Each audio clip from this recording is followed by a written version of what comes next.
Hello guys, আসসালামু আলাইকুম।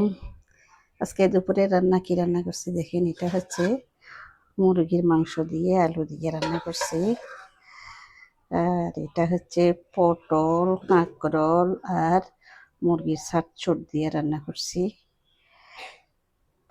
তারপর এটা হচ্ছে এই যে সমোসা বানানোর জন্য পুর রেডি করছি।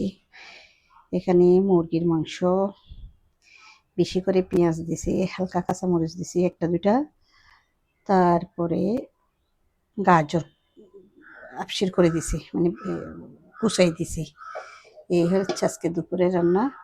আর এটা হচ্ছে ভাত। তো কেমন হয়েছে গ্যাস? আলহামদুলিল্লাহ। আপনারা জানেন এটা হচ্ছে ডাল রান্না করছে খুব অল্প করে আমার ছেলের জন্য। এই হচ্ছে আজকের দুপুরের রান্না।